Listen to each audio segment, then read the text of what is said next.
while other people always liked Enid Blyton, I always liked Richard Compton, who wrote the Just Williams stories, and I think that was my first influence. And it was a real revelation that women could be funny.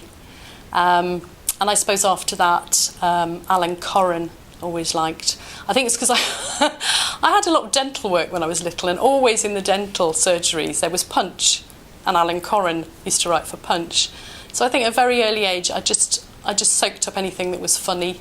And then, of course, Dorothy Parker, Tina Fey, Linda Smith, and yeah, I suppose I veered towards comedy. I think it's harder to make people laugh than to make them sad.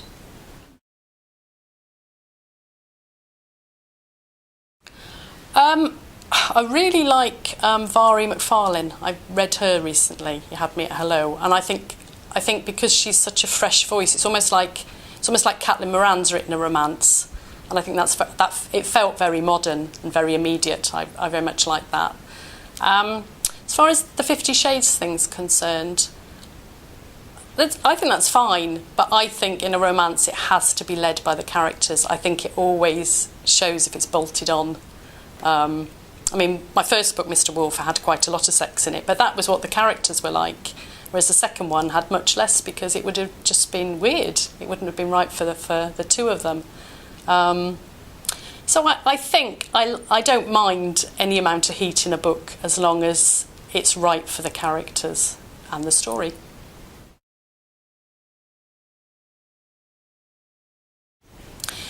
Yes, my next book, I'm kind of doing, because I live in Northumberland, I'm kind of doing, but I've also lived in London. What I'd really like to do is, say, one book in London and then another back in Northumberland, or another countryside setting. So my fourth book is set back in Northumberland. And I very much wanted to tell the story from almost exclusively a man's point of view. It is a woman's point of view as well. So it's a guy who's ended up back where he started from. He used to work in London, but he's ended up back in Northumberland with his young daughter.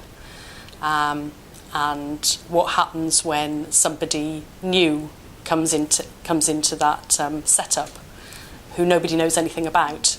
Because that's quite interesting, living in the country when single women arrive in a village. So I wanted to explore that side of it. But again, trademark kind of humour, but then bits that hopefully make people, well, cry. I think they probably will cry with this fourth book. There's quite a bit of that in it. But yeah, no, it's really exciting. I'm very much enjoying writing it.